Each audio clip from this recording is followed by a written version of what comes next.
Hello, and welcome to the Fuck It All podcast, where modern women redefine what it means to have it all. My name is Casey Let Gordon, and I'm your host.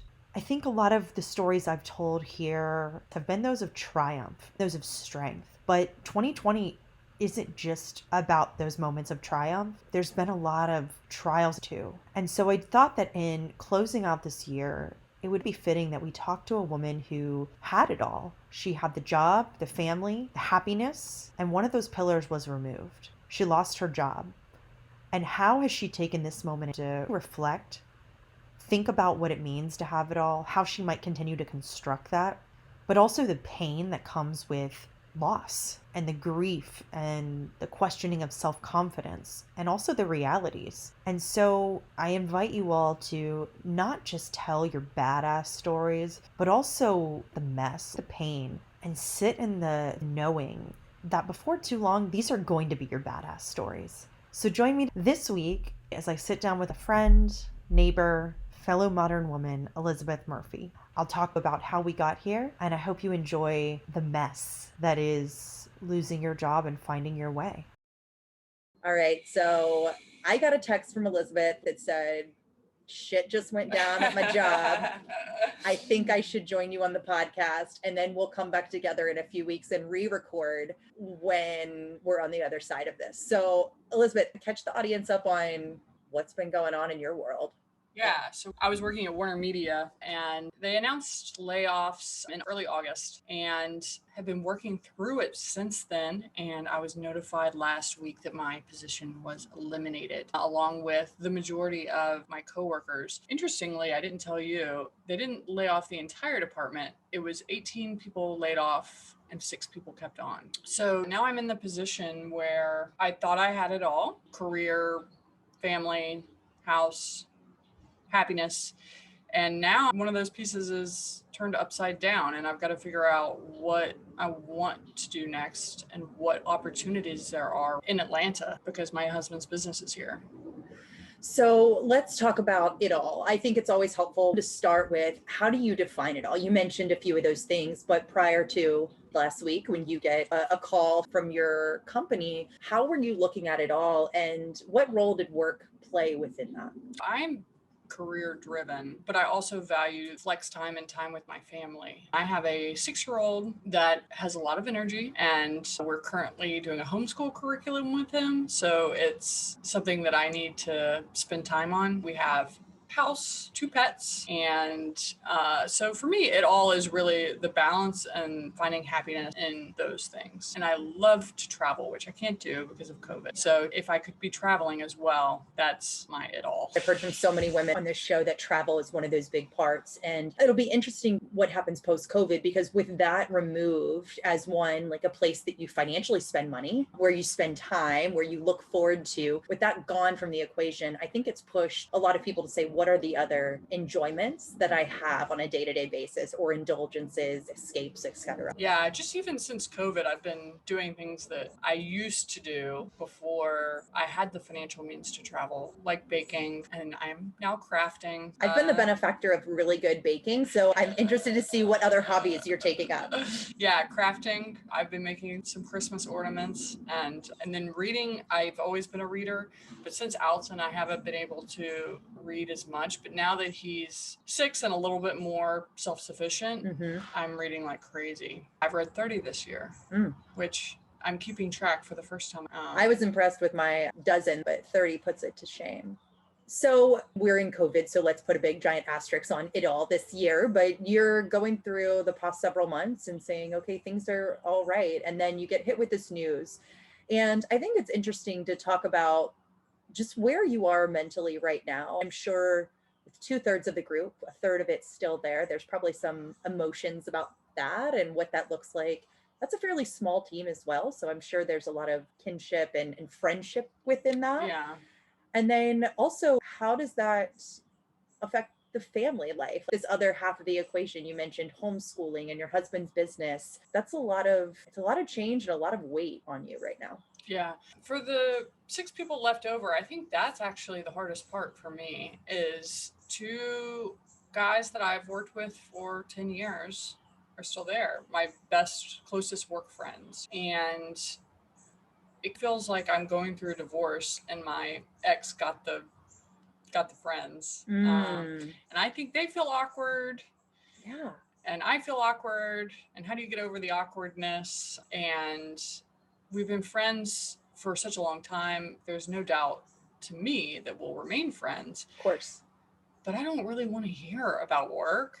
I want to empathize with their position where they're having to pick up this extra workload that they never had before, and they're the ones cleaning up the mess. So they're in a very difficult position. But it's hard for me to empathize with that right now while I'm trying to think about what's next. So that's, I think, been the hardest part for me is why didn't they just wipe out the whole team so that we could all be riding off into the sunset together?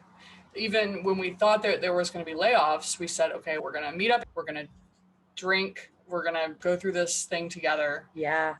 And then they didn't get the email. And now it's like a torn divorce. Yeah. Did any of that feel personal to you? Was there anything there of like, why wasn't I one of the 6? Yeah, there is. One of my friends has the same title as me. Mm-hmm. So that even felt a little bit harder because they kept him. So yeah, I definitely feel that way. Another side is I see the other people that were laid off and I know how incredible they are. So it made me feel better just knowing that there were also talented people. So. I think that's a really powerful thing there. I think it's easy for any of us to go into the spiral of, if I wasn't the 6, then that means I'm not as good. And then to your point, when you begin to reframe to say, no, there's so many people around me, women, men that I respect and are talented, and I'm actually in that group too. Yeah. That helps to reframe, because I think anytime you unwillingly get bad news, it's very easy to want to spend time sulking in the negative side of it. But I think the faster that we can reframe and try to realize that there's maybe reasons why those are the 6 that have nothing to do with you, your talent, any of that, I think it's the faster to recovery or getting on the other side of it. Yeah, I do think that there's some truth to that. It was the person making these decisions was an HR person in Burbank, and they don't know any of us, and they made decisions, you know? So I don't know if that's what actually happened, but that's the narrative I would like to believe. Totally. I get that self-preservation. Yeah. Yeah. I was talking to some women this morning, and we were talking about how COVID has had such an impact on women in the workforce, right? Read any major publication. Yeah. I think Wall Street Journal has an article a day about the impact of women in the workforce. We were talking before we hit record today around homeschooling and virtual learning that you're taking your 6-year-old through. This is his 2nd year in school. That's incredibly challenging within itself. I have the blessing of being next door to you. I see both you and your husband are very active parents. It's not like there's one singular parent running the show, but you were mentioning that you, prior to the layoffs, had other opportunities on the table, and you actually put those to the side because you said that I had enough immediate demands. Like I had to have focus. So can you talk a bit about what it's been to be a professional mother during COVID? It's been so hard. And I know that I'm not alone in that. It's been incredibly hard. So when we were in shelter in place, obviously my son was in kindergarten at the time, and the virtual school was just one Zoom a week, and then they emailed assignments. And that felt doable on top of work because work was being very flexible, and we got into this routine of walking to the park during lunch, and the world was shut down enough to where everybody was pretty flexible. An equalizer. Yeah. Yeah. The trouble came once it felt like the grace period wore off at work and people started to get frustrated and feel like, okay, I need you in this meeting, or it's hard to hear when there's a child in the background. Right. And then he started 1st grade in August, and it's all virtual here, and they're required to sit in front of the computer from 8:30 to 2 every day but Wednesday. And my son just can't do it. He's a really bright kid, but it's just not in his DNA. To be fair, I'm a grown woman, and I don't know that I'd want to sit in front of a single Zoom conversation for that long, much less somebody who is curious and energetic and learns differently than that. Yeah, it was really funny because we were forcing him through it, and I was trying to give it 9 weeks because I felt like everybody would find their stride. And then he was just crying before school and after school. And then they had an art project that was do a self-portrait and write words about yourself. He drew himself crying and wrote, Alton is dumb. Oh, And I was like, okay, this is not just him whining because he doesn't feel like being in front of the computer. yeah. This is not working. If this is how he feels about himself in this environment, that's when I said to my husband, we have to pull the plug on this. This isn't working. And my husband seemed like he was on the fence. Like, he's going to have to learn how to sit still. So this may be the push, until I loaded a recording of the class for my husband and said, you have to watch this. It's so painful. And we made it 5 minutes in, and my husband said, I can't watch this. My husband couldn't sit through 5 minutes of it. And I was like, if you can't, imagine him. That has taken so much of my mental energy finding the right solution. So we ended up pulling him from homeschooling, and then I've been like creating a secular homeschool curriculum for him with the help of some really great groups online. But even that, now, for the first little bit, I felt like, what if he falls behind? Is he getting enough? What is enough? What's enough school? What's enough learning? What's enough discipline? Is it okay for him to be playing? Or does he really need to be sitting still? And I think I'm finally over that. I think I've finally accepted he's happy, he's learning. If he falls behind in something, it's more important that he's happy. He's happy who he is today than us planning 6 years from now if he's a year behind or needs a tutor or whatever that is. Yeah, I would rather him be happy and interested in learning and fall behind than making self-portraits of himself crying. You know what I mean? Of course. And I think that's a huge emotional weight. So during quarantine, I've heard from a lot of people, my daughter's 18 months and she was 8 months when quarantine started.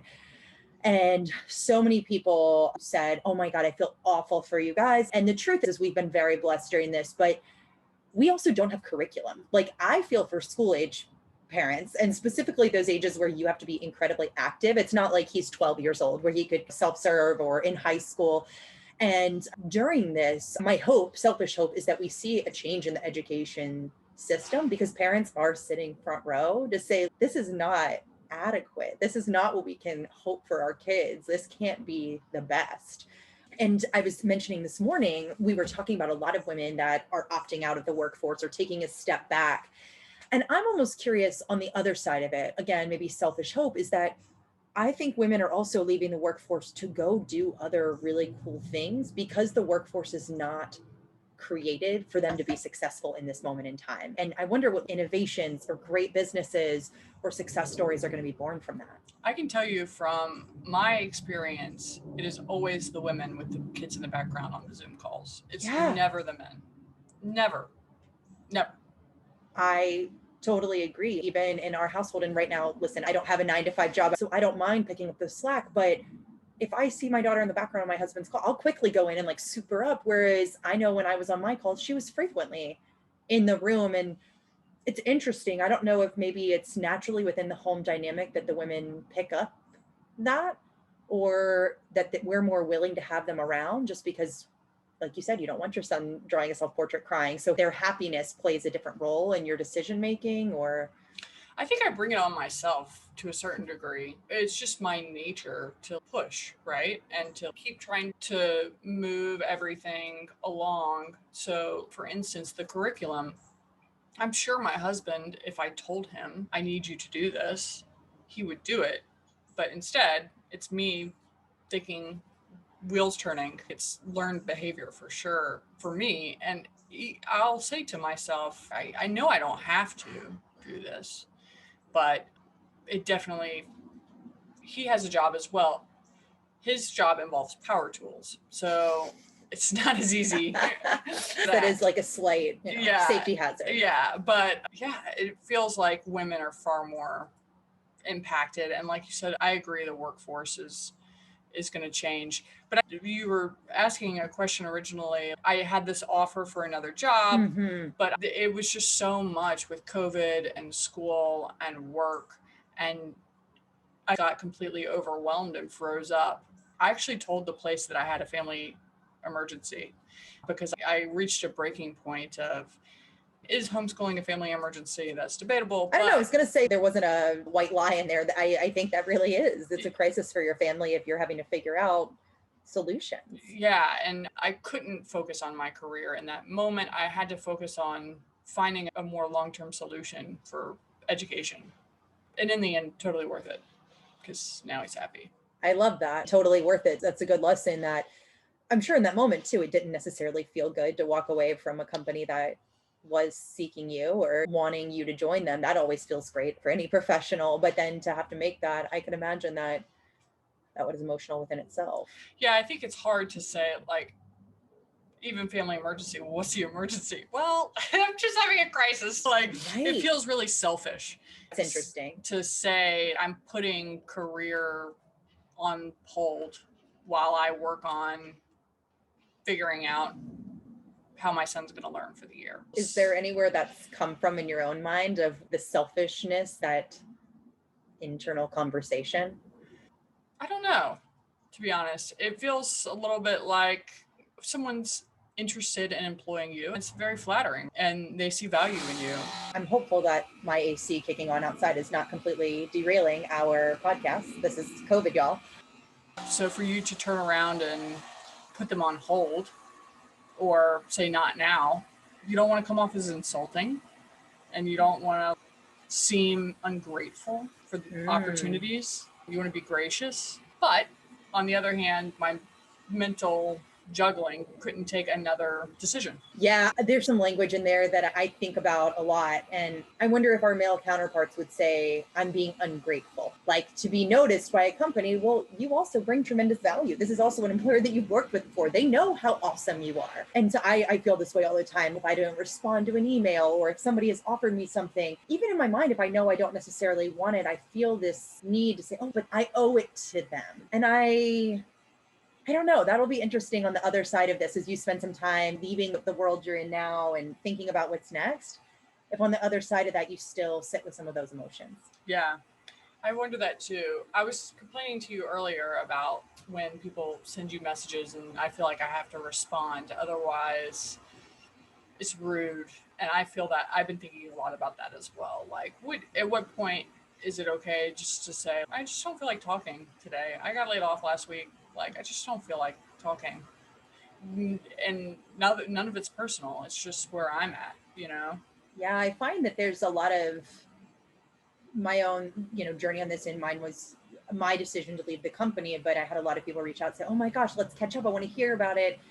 And I just set a timeline in my mind and said, at the time it was September 18th, I was leaving. And I said, yeah, I'm actually not having any conversations till middle of October. Thank you so much. I'll put a note in my email to reach out, or if you want to. And that was so freeing for all parties, because then we had a clear expectation of when that was. And it also was just really nice for me to say, emails can come in, but I just articulated to the world, I'm going to take this month off for me. Yeah.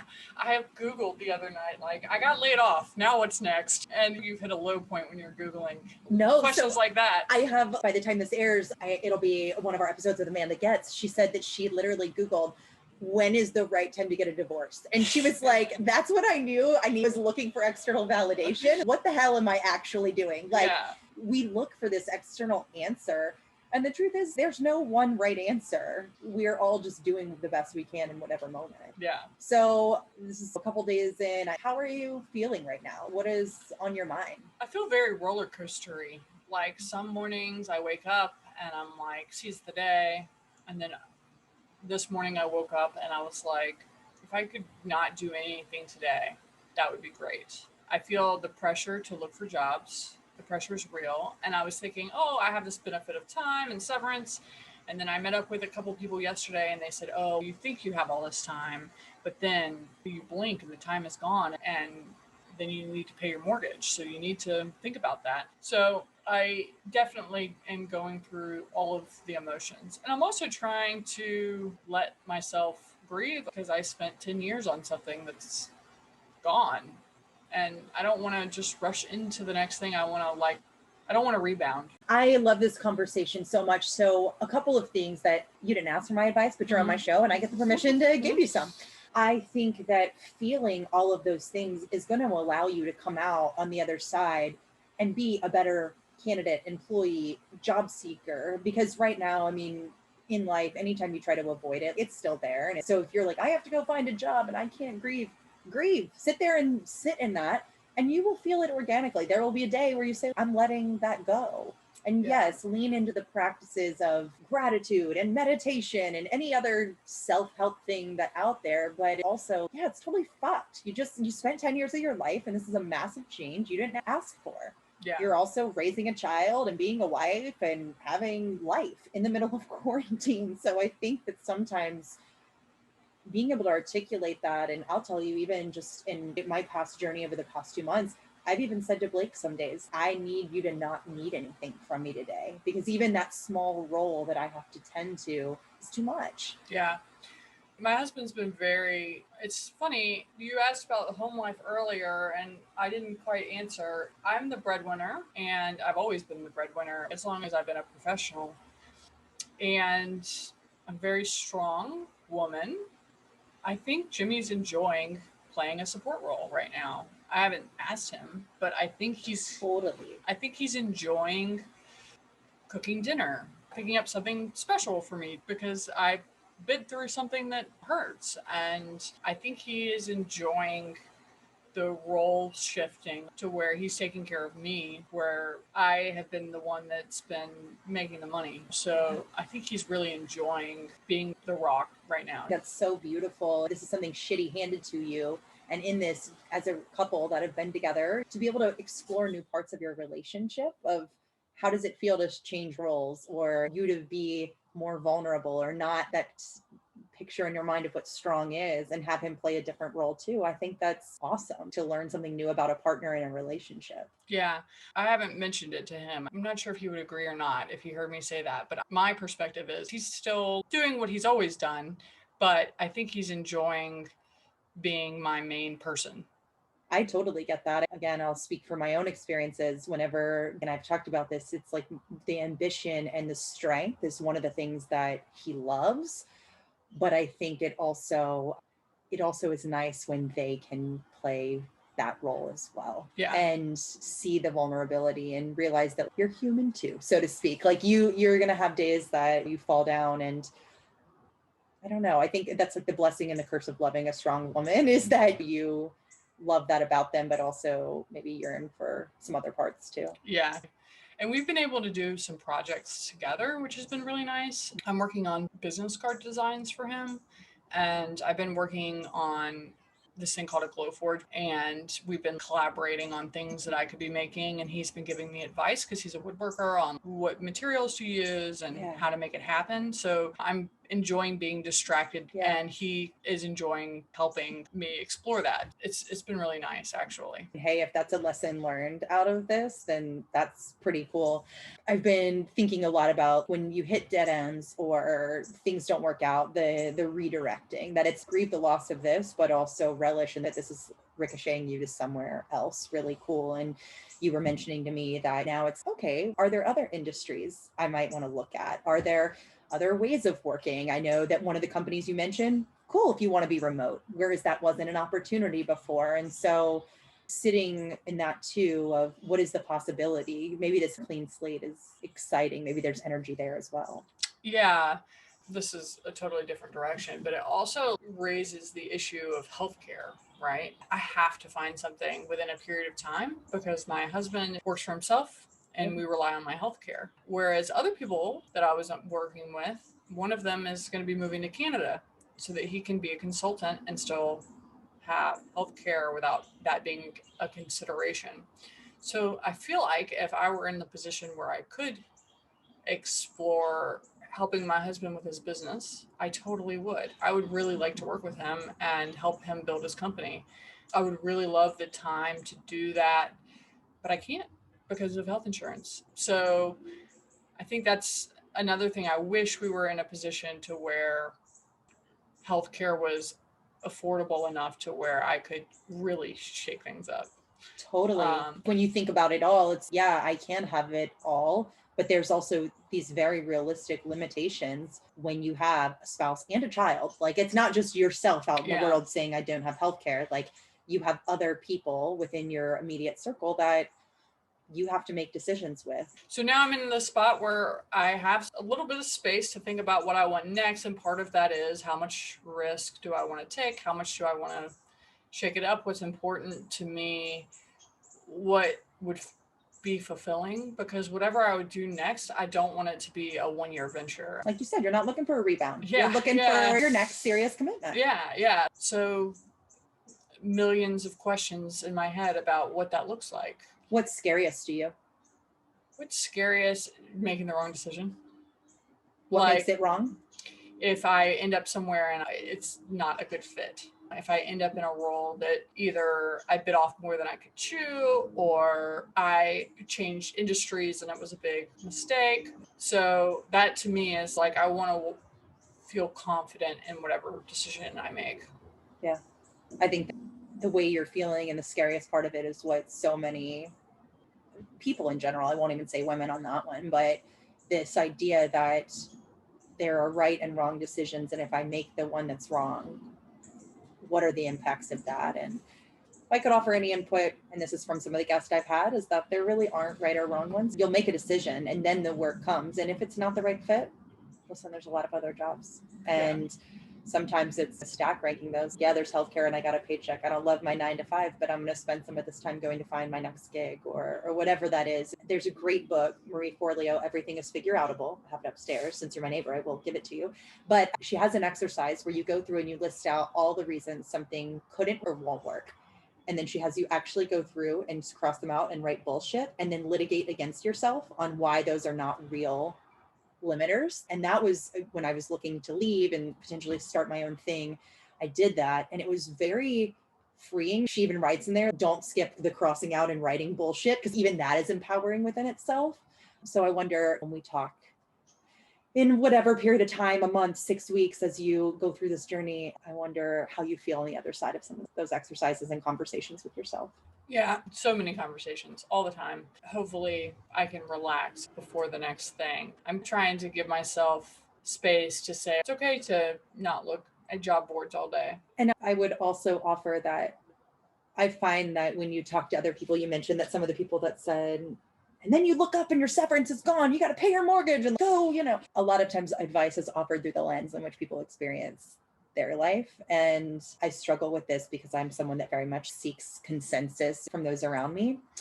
But I would offer that you have a very unique and independent journey, and other people's baggage isn't your baggage. And so sometimes it's great to have input, but don't let it rule you, because you might say, yeah, I'm going to take 6 weeks off and do absolutely nothing. And then I'll spend 3 weeks and find my dream job. That may be your journey. And so you hear a lot more of the bad stories than you do the good. Like, because the good is just, oh yeah, and then I found a job. And that's not nearly as exciting. I feel that way about childbirth. Everybody wants to tell you these traumatic stories. Nobody tells you, like, yeah, it hurt a little, and then I got this awesome human. I got an epidural. It was awesome. That's kind of it. So in what I know about you, I think that you're going to sit with your thoughts, feel your feels, and I'm excited to see what you create. Yeah, I'm really excited to see what happens. The process, not so excited about, but I am excited to come out on the other side of this. Yeah. Totally. Because then it's a part of your story. Yeah. Maybe I'll have some new hobbies. You definitely are going to have some new hobbies. I hope they still include baking, because I'm enjoying all the goodies. I'm so glad that you called and wanted to do this podcast in the throes of it. Like, it's still messy and it's not all clean and tidy. And that to me is the best time to hear stories. Of course. And hopefully, eventually, it will be clean and tidy again. But for now, we'll just let it be messy for a minute. Yeah, it will be clean and tidy. Like, you'll look back and this will all make sense. And this is how these dots go together. But I think that anytime I felt the most alone is when I've wanted to hear other people's mess. Yeah, totally. So the fact you are so many women during COVID that leads the family charge on schooling and remote schooling, and also a breadwinner and concerned about well-being, but also being happy and not sacrificing that. So I hope that this story inspires others out there. I hope that you'll listen back to it and hear strength too. And I look forward to having you on in the next few months and hearing where you landed. Awesome. Thank you. All right. Elizabeth Murphy, this has been a blast. I am Casey Gordon, your host of the Fuck It All podcast, where modern women come together to redefine what it means to have it all. We'll see you next time.